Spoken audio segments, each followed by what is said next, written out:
Hola, hola. Esto es La Mágica Historia. Continuamos con nuestro curso super extra mega especial de magia. eh, Coeficiente 2. Solo para alumnos avanzados y intensivo, muy intensivo. Ya. Agua.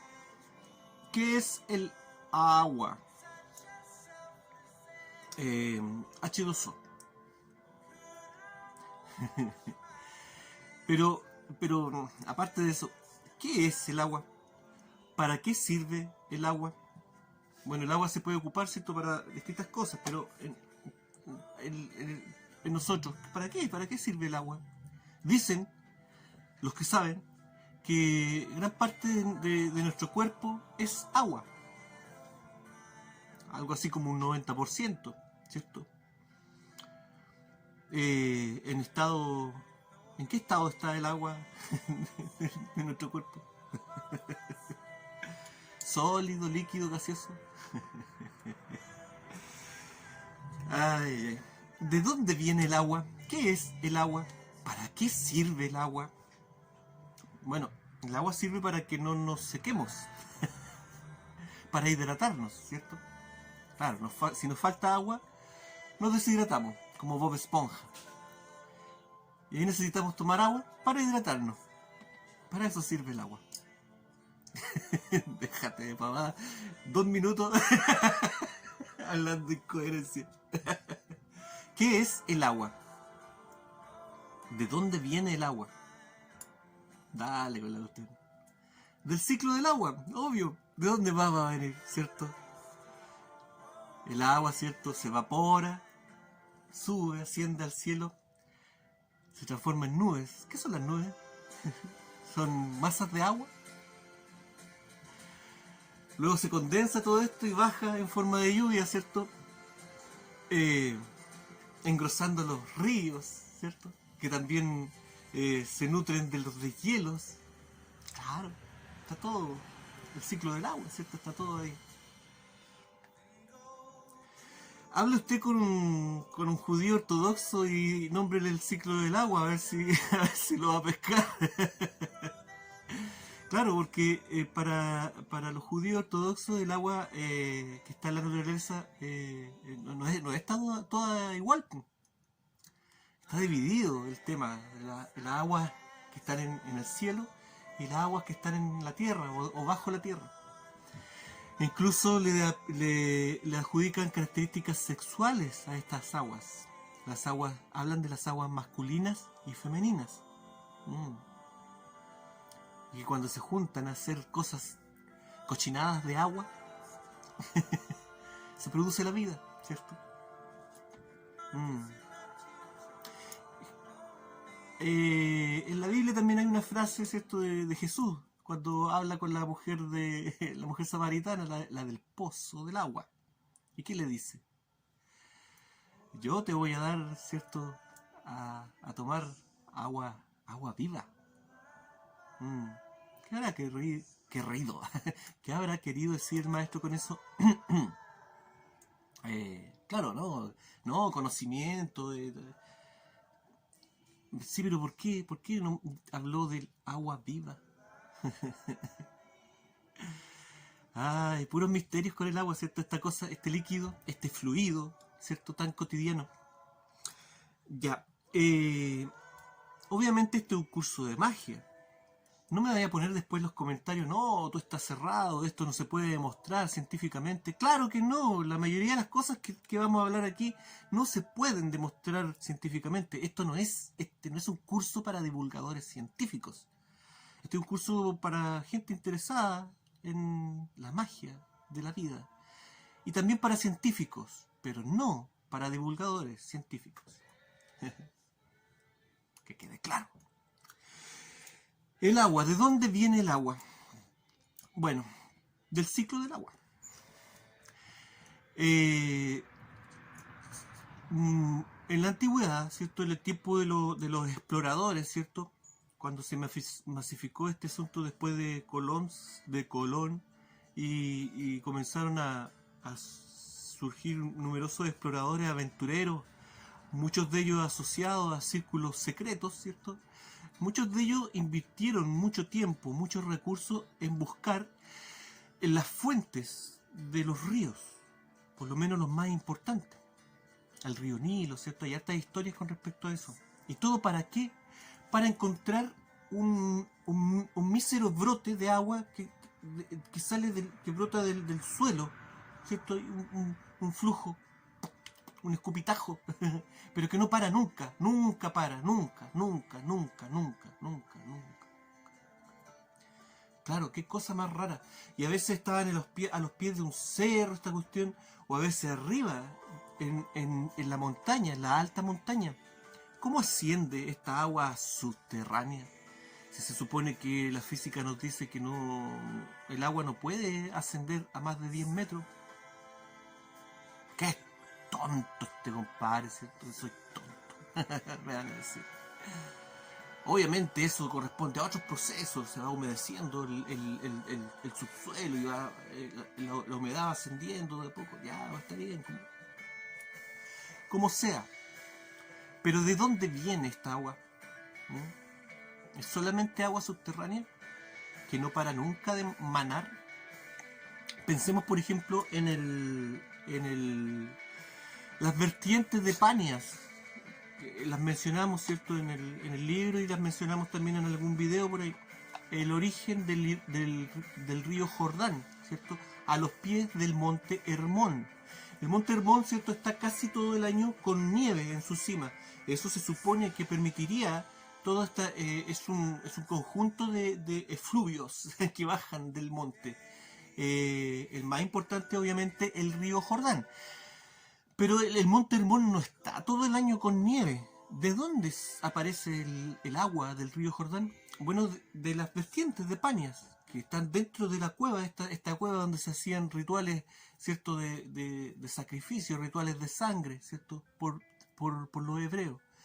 Hay un ritual que no lo mencioné en el libro y tampoco lo he mencionado en los otros videos, que era que tomaban a un pobre tipo y lo arrojaban, ¿cierto?, dentro de esta cueva, ¿cierto?, hay como un hoyo profundo y pasa el agua subterránea de esta vertiente, y ahí arrojaban a un pobre tipo en ciertas fechas, y después la gente corría fuera de la cueva, ¿cierto?, para ver si el tipo afloraba, ¿cierto?, en la vertiente, afuera de la roca, ahogado, obviamente. Y eso indicaba que tenían el favor del dios o no. ¿De dónde fluye el agua del río Jordán entonces? ¿De dónde fluye el agua de todos estos ríos mayores, ¿cierto?, importantes? Porque, claro, hoy en día muchos ríos se están secando. ¿Se están secando porque falta lluvia? ¿Porque no hay nieve? Algunos corresponden a esa explicación, otros no. Hay ríos que emanan desde paredes rocosas, desde la roca, dentro de la roca sale agua. Parecido a lo que cuenta la Biblia, ¿cierto?, cuando estaban en el Éxodo, ¿cierto?, y el hermano de Moisés, ¿cierto?, se las dio de bacán, rompió una roca para darle agua al pueblo, y fue castigado por eso, por no hacerlo en nombre de Dios. En fin, un misterio del agua, uno de los tantos misterios. ¿Qué es un río? Lo decíamos en la introducción, el río es gente. 10 minutos y no he explicado absolutamente nada del agua. Decíamos que el agua no puede ascender, nada puede chupar el agua a más de 10 metros de altura. ¿Cómo lo hacen los árboles entonces? ¿Cierto? Árboles de 30, 40, más de 100 metros de altura algunos. ¿Cómo lo hacen para llegar con agüita a la copa, a las hojas de la copa? Las raíces, el poder de succión de las raíces. Bueno, hay videos, ¿cierto? Hay explicaciones de físicos que se han roto el coco tratando de explicar esto, pero son solo teorías. Solo teorías. Hay algunos videos bien buenos búsquelo, si a usted lo convence, bien, si no, va a comenzar a entrar en este círculo mágico en donde no todas las cosas se explican por teorías científicas. Claro, los árboles ahí le hacen una mala jugada a los físicos y hacen algunas triquiñuelas para mofarse de los físicos, ¿cierto? Y logran llegar con agüita hasta la última hoja ahí arriba. ¿Y todo este esfuerzo para qué? Para que finalmente más del 90% de esta agua se evapore. ¿Para qué sirve el agua entonces? Para que se hidraten las hojas. Bueno, el agua está presente en la vida, ¿cierto?, en numerosos procesos fisiológicos. En el caso de las plantas, tiene que ver con el proceso de la fotosíntesis, este verdadero acto mágico en donde las plantas se alimentan de luz. Y otras cosas también están presentes los procesos respirativos de la planta. Lo mismo pasa con las personas, con los animales. El agua está presente en numerosos procesos fisiológicos donde tiene que haber agua. ¿Pero por qué? ¿Por qué? Porque el agua tiene una característica que le dan los científicos, y es que el agua tiene esta cosa que los científicos la llaman que es la característica de ser dieléctrica. Esto quiere decir que tiene polaridad la molécula de agua, ¿cierto? Tiene un positivo y un negativo, como un imán, como un pequeño imán. Y eso permite, ¿cierto?, que el agua se mantenga unida como un fluido, pero que ese es un proceso que está en constante cambio. Si se juntan las moléculas, se separan, ¿cierto?, por esta característica dieléctrica del agua. Ok. Y esta característica también permite estos procesos. Pero hay un problema con eso. Resulta de que los científicos sabían de que una película de agua, mientras más delgada, bajaba esta capacidad dieléctrica del agua. Ojo. Pero no sabían hasta qué punto. El tema es que lo descubrieron ahora recientemente. Y el asunto es que cuando hablamos de una capa muy, muy delgada de agua, a nivel molecular prácticamente, su capacidad, su característica dieléctrica desaparece por completo. Desaparece esta capacidad de tener una polaridad. ¿Cómo entonces suceden los procesos fisiológicos en el cuerpo humano? ¿Cómo se hidrata una célula entonces? ¿Cómo entra una molécula de agua a la célula? Si nos decían que era por un proceso, ¿cierto?, de polaridad, de diferencia de polaridad entre la membrana celular, ¿cierto?, y las moléculas que entran a la membrana, incluyendo las de agua. Pero ahora nos dicen que no, que el agua no tiene esta característica dieléctrica. ¿Qué pasa entonces? ¿Qué hay ahí? ¿Cómo se explica que el agua facilite la vida? Que el agua cumpla las funciones que se supone debe cumplir, no solamente hidratar, o sea, que exista agua en el cuerpo. Raro, ¿cierto? Vamos a ver qué dice la ciencia. Pero por mientras podemos sacar nuestras conclusiones, podemos pensar. ¿Existirá algo más en la molécula de agua? ¿La molécula de agua tendrá alguna relación con algo externo? ¿Quién sabe? ¿Quién sabe? El tema es que hay un señor que es bastante famoso, un japonés que se llama Masaru Emoto. Él hizo un trabajo bastante hippie y volado su trabajo, donde él se dio cuenta de que él comenzó a fotografiar cristales de agua. Cuando se congela el agua empieza a formar cristales, pero se dio cuenta de que no todas las muestras de agua que él fotografiaba formaban cristales. Entonces habían diferencias, ¿cierto? El agua de la llave, por ejemplo, no formaba cristales. El agua mineral sí, el agua que se extraía de un río también, qué sé yo. El agua contaminada obviamente no, en fin. y aparte de eso, los cristales que se formaban eran distintos, algunos eran más elaborados, más bonitos. Mm. Esa es una apreciación subjetiva, ese es un problema del estudio de este caballero. Pero no importa. El tema es que este caballero se fue más en la bola todavía y comenzó a estas muestras de agua a exponerlas a estímulos, pero estímulos de emociones, de sensaciones, ¿cierto? Estímulos de sonidos de cosas feas, y a otras le colocaba grabaciones, por ejemplo, de niños jugando, y respondían de distinta manera. Obviamente los que estaban con estímulos auditivos positivos generaban cristales más bonitos, por decirlo así. Pero aparte de eso, este caballero hizo una relación, ¿cierto?, de que las muestras de agua que ya habían sido expuestas a un estímulo, al ser expuestas nuevamente a este estímulo, respondían, cristalizaban más rápido. Es decir, que el agua tenía algo así como una memoria, como que reconocía lo que pasaba. ¿Una memoria? Para tener una memoria, algo, ¿cierto?, tiene que tener la capacidad de guardar información, ¿cierto? ¿Podrá el agua guardar información? Sigamos viendo. En Rusia viven los rusos y otras personas. Pero hay un caballero, de entre todos esos rusos hay un caballero que se llama Yuri Rachmanin. Tiene apellido así como de ruso. Él es vicepresidente de la Academia de Ciencias Naturales de Moscú. Y bueno, ¿qué es lo que pasa? Que a este caballero le llamó la atención este asunto de que el agua pudiera tener memoria, que experimentando con el agua se pudiera llegar a conclusiones medias raras. Entonces comenzaron en esta academia a los rusos, ¿cierto? Porque todas estas academias, universidades rusas son pero gigantes. Y tienen otra diferencia con respecto a nuestras universidades.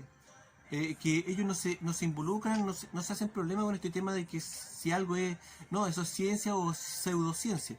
No, si llega un tipo ridículo con una teoría ridícula, le dicen pase. Si ven su teoría, y si su teoría genera datos medibles, ok, dicen aquí hay algo, estudiémoslo. Muy distinto a las universidades más occidentales. Bueno, el tema es que llegó una fila de tipos, cada uno con ideas más raras, pero algunas, como les dije, dieron algunos resultados medibles, y eso generó resultados, valga la redundancia, ¿cierto? Por ejemplo, un caballero que inventó una máquina para depurar agua, ¿cierto? Y los resultados fueron tan buenos y los midieron para eso que esta máquina ahora la utilizan en el sistema de salud pública, en los hospitales. Obviamente no se iban a arriesgar con algo que no les da los mismos resultados siempre. Pero ¿cuál es el problema? El problema es que, por ejemplo, todas estas máquinas, todos estos inventos funcionan con cosas muy raras. Energías cósmicas, electromagnetismo. El agua interactuando con el electromagnetismo. En fin, nada que sea demostrable. Por lo tanto, si usted busca material acerca de estas personas que experimentan con agua, va a encontrar varios nombres, varios experimentos, y a todos los hacen, pero pebre, ¿cierto? Los tratan de charlatanes, pseudociencia, claro que es pseudociencia, o alquimia, o magia, como quiera llamarlo. Obviamente no se puede demostrar científicamente, porque el método científico sirve solamente para algunas cosas. Dicho sea de paso, todas las teorías científicas, aunque no sean demostradas, ¿cierto? Generan trabajos prácticos, ¿cierto? La mayoría de las teorías científicas generan que se encuentre un uso práctico para esa teoría, ¿cierto? Pero independiente de que incluso esa teoría sea real o no, porque la gran parte de las teorías científicas no se han demostrado, o más adelante se han demostrado que estaban equivocadas, pero todas generan, ¿cierto?, tecnología. La misma tecnología que ocupamos hoy en día está creada a base de teorías que no son, que no han sido demostradas, o teorías que se puede avanzar en la parte técnica, pero que no realmente no saben con qué fuerzas están trabajando. Por ejemplo, la gente que trabaja con los ingenieros que trabajan con aparatos electromagnéticos, pregúntele a ustedes qué es un fotón, pero que no se lo definan, que se lo expliquen. ¿Qué es un fotón? Se supone la unidad básica con la que trabaja el electromagnetismo. Ningún científico, ningún ingeniero le va a poder responder esa pregunta. Siempre le van a dar una definición, no una respuesta de qué es un fotón. En fin, es lo mismo, ¿cierto? ¿De qué depende de que algo sea publicitado y algo no? Ya lo vimos en el video de auspicios y augurios. En fin, decíamos, hay un montón de trabajo locos, loquísimos. Algunos donde hacen con placas metálicas y dibujos, diseños religiosos, lo meten en receptáculos con agua y generan cierto cambio en el agua, en su electromagnetismo, qué sé yo. Y eso lo trabajan estos tipos. Otro caballero que con un estímulo de luz, ¿cierto?, lograba separar una capa de petróleo del agua inmediatamente, ¿cierto? Imagínense que se desarrolle esa tecnología como por ejemplo para limpiar los derrames de petróleo, pero con estímulo de luz. O sea, vamos resumiendo, ¿cierto? El japonés nos decía de que el agua tenía tenía sentimiento, ¿cierto? Y tenía memoria. Y ahora los rusos nos dicen que interactúa con el electromagnetismo del ambiente y que responde a estímulos luminosos, ¿cierto? Hay otro señor que inventó una máquina revitalizadora de agua. El señor se llamaba Johann Grander. También si lo busca material de él, le va a parecer que es un charlatán. Pero un charlatán que logró patentar su invento y logró vender decenas de miles de unidades. ¿Ah? Y no porque fuera bueno para convencer o engrupir a la gente, porque vendió unidades en lugares donde era necesario medir los resultados de su asunto. Por ejemplo, en las piscinas municipales, ¿cierto?, donde dejaron de ocupar cloro, donde tienen esta máquina, y las piscinas aún así responden a los estándares municipales de limpieza. En industrias donde ocupan mucha agua y las tuberías se contaminan, ocupan la máquina de este señor. En fin, un montón de usos, incluso en la industria alimenticia. En fin, el caballero se forró en plata, ¿cierto? Pero si usted busca material de él, va a encontrar de que es un pseudocientífico, sin educación formal, que eso es verdad, y su máquina no tiene base científica. Ok, es totalmente cierto, ya lo dijimos, no van a poder demostrar nunca científicamente cómo trabaja el aparato de este señor, un aparato como de doctor Chapatín, así, una caja llena de cables y hasta con pedazos de trozos de cerámica entre medio, rarísimo, pero con resultados medibles.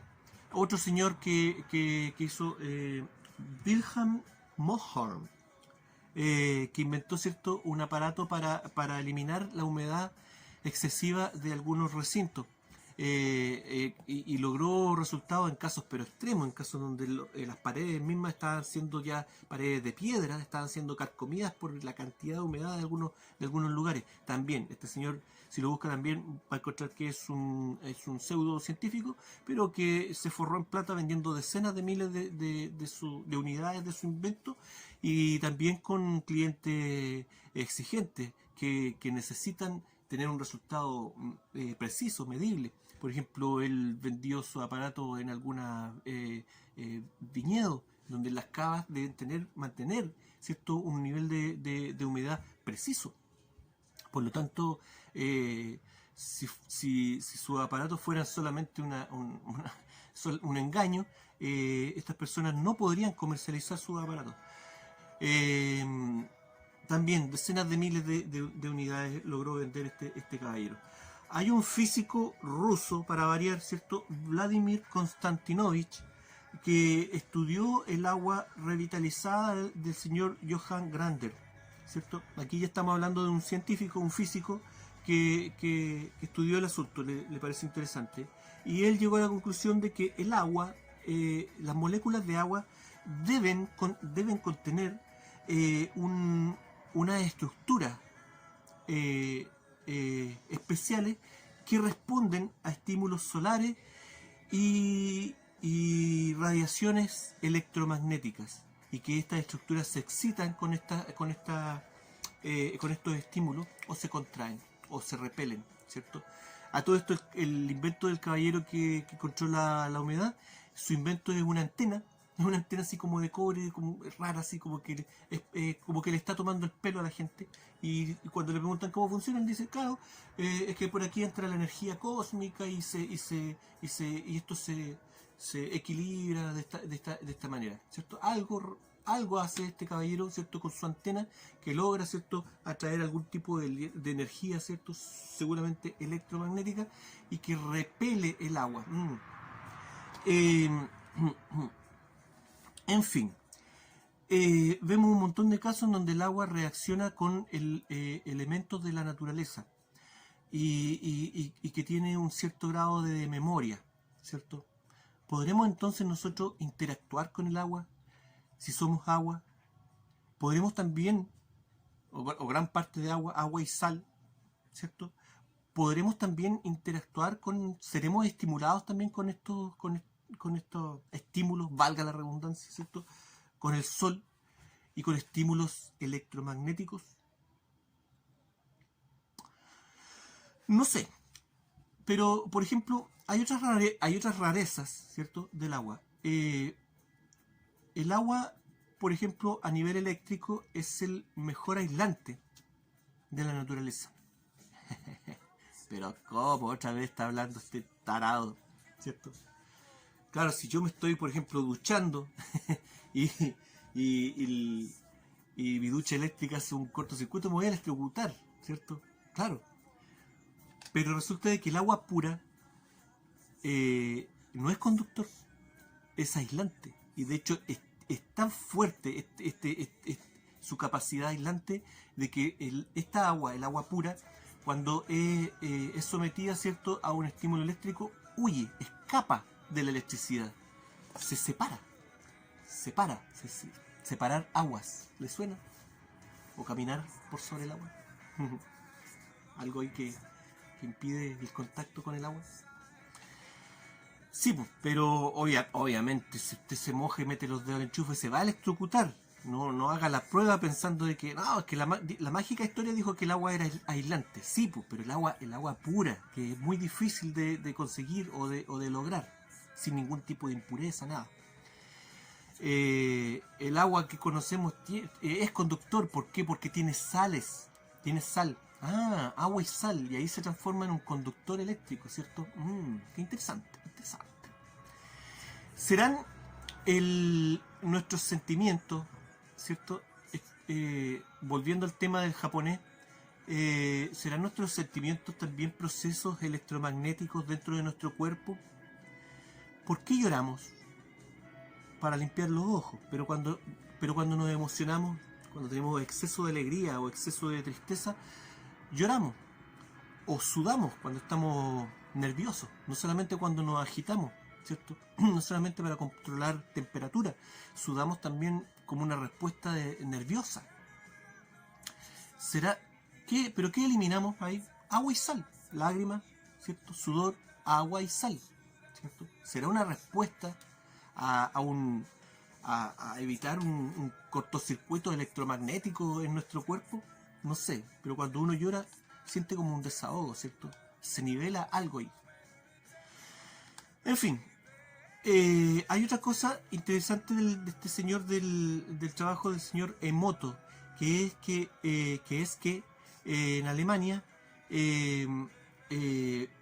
les llamó la atención, ¿cierto?, a estas personas que trabajan en la medicina homeopática.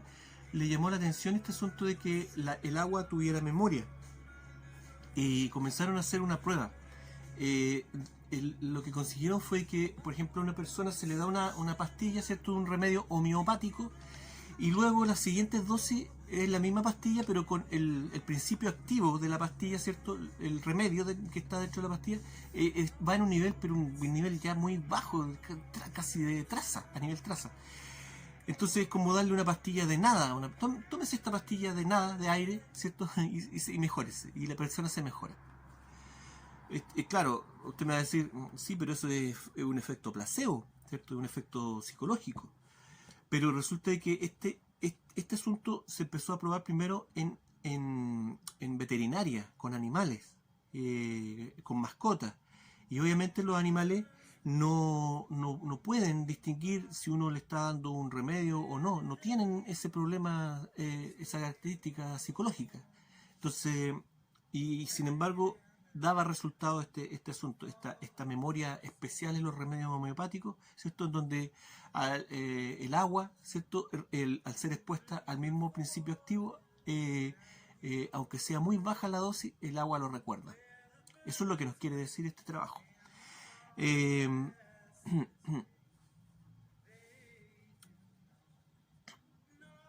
Cuando, ya con esto me voy, chao. Cuando cae un rayo, ¿cómo se forma un rayo en una tormenta? ¿Cierto? El rayo cae, ¿cierto?, desde una nube, ¿cierto? Desde una masa de agua cae electricidad, ¿cierto? Se manifiesta el dios del rayo, ¿cierto? Muy importante para todas las civilizaciones antiguas. Casi todas tenían un dios del rayo y era casi siempre o el más importante o uno de los dioses más importantes. El dios del rayo o del trueno, ¿cierto? ¿De dónde viene esa energía? Bueno, nos dicen, ¿cierto?, de que un rayo se genera porque, bueno, hay una nube, una masa de agua gigante de kilómetros de altura, ¿cierto? Y que esa nube tiene un poder como de centrífuga, ¿cierto?, muy, muy fuerte, moviéndose, ¿cierto?, toda esta masa de agua, y que finalmente esta fuerza es tan grande que se logran separar las partículas positivas de las negativas, ¿cierto? Las negativas permanecen abajo, las positivas arriba, y las negativas que están más abajo, ¿cierto?, hacen arco, ¿cierto?, con la Tierra, que se supone tiene carga positiva, y ahí hace arco y se produce el rayo, este rayo que tiene una carga eléctrica gigantísima, que llega a generar un pulso electromagnético que echa a perder los aparatos eléctricos de las zonas cercanas a donde cae un rayo, ¿cierto? Este pulso electromagnético. Pero a ver, vimos que el agua tiene esta característica dieléctrica, que sus moléculas, ¿cierto?, son positivas y negativas. ¿Cómo entonces se dividen las positivas de las negativas? No pueden, no pueden. Además, si esto fuera así, nosotros veríamos fenómenos eléctricos en lugares donde grandes masas de agua se estuvieran moviendo, ¿cierto? En cascadas, en rompientes, en las costas rocosas, qué sé yo, en ríos también caudalosos. A lo mejor no se formarían rayos, pero sí alguna manifestación eléctrica. Pero sin embargo no pasa nada, solamente en este caso de esta nube gigante. ¿Dónde más se forman rayos en el cielo? Para las erupciones volcánicas, ¿cierto? Cuando con esta nube, pero no de agua, sino que de otras cosas, de ceniza, ¿cierto? También se producen rayos, muchos rayos, pero estos rayos no caen verticalmente a la Tierra, o sea, no entran en contacto, no hacen puente con la Tierra, se dispersan a través de toda esta masa de ceniza. ¿Por qué? ¿Dónde hace contacto? ¡Ah! Ya no sé nada. Lo siento, pero no me convence la explicación que dan acerca de cómo se forma un rayo. Hay otra cosa. Cuando cae el rayo, ¿cierto? Las personas que han sido testigos de este fenómeno dicen, no me consta, pero dicen que queda un olor medio malo. Ese olor, los científicos lo explican de que se forma ozono. Es decir, se dividen las moléculas de agua, pero cuando cae el rayo, ¿ah? Y allí quedan las moléculas de oxígeno solas y se empiezan a juntar porque necesitan juntarse con algo. Y ahí crean ozono, este gas volátil que se eleva hasta la atmósfera. Pero eso pasa, ¿cierto? En los procesos del electrólisis, como sea, que es cuando el agua es sometida, claro, a una carga eléctrica grande, fuerte, que logra separar la molécula. ¿Me entienden? Pero eso pasa cuando cae el rayo, ¿cierto? ¿De dónde viene la energía del rayo? ¿De dónde chucha viene? Hay algo más, ¿cierto? Hay algo más. Sí. Y el agua está en relación con este asunto. Las formas de las nubes nos reflejan, de estas masas de agua, nos reflejan procesos, ¿cierto? Y fenómenos que están ocurriendo en el aire, de presiones atmosféricas, de procesos electromagnéticos, qué sé yo. Hay energía en el aire, hay electricidad en el aire, en la humedad ambiental. Y según este señor Emoto, no solamente debería haber electricidad o procesos electromagnéticos, sino que además información en el aire, porque el agua transmite, ¿cierto? Puede cargar información y a lo mejor transmitirla de alguna manera. ¿Será por eso que algunas teorías científicas han aparecido al mismo tiempo en distintos lugares? ¿Será que esta idea anda en el aire y distintos receptores captan esta idea, ¿cierto? Por separado. ¿Qué sé yo? Me volé, ¿cierto? Claro, pero si este es un curso de magia, estamos hablando de un concepto mágico de las cosas. En este caso, del elemento agua. El agua, ¿cierto? Presente un elemento muy cotidiano, pero con características mágicas muy importantes. Muchos rituales mágicos, ¿cierto? De limpieza tienen que ver con arrojar nuestro mal a un río caudaloso.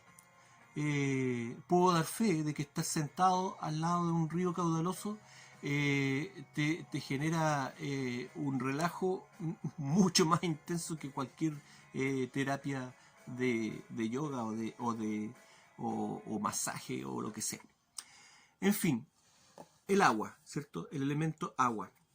Ya la idea mágica de este asunto es comenzar a ver los elementos de otra manera.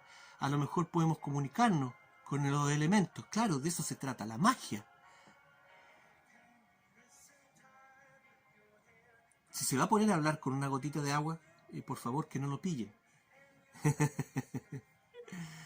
En fin, el agua nos permite muchas cosas y parece que transporta también muchas más. Gracias, esto fue La Mágica Historia. Que estén todos bien, cuídense, tomen agua de buena calidad.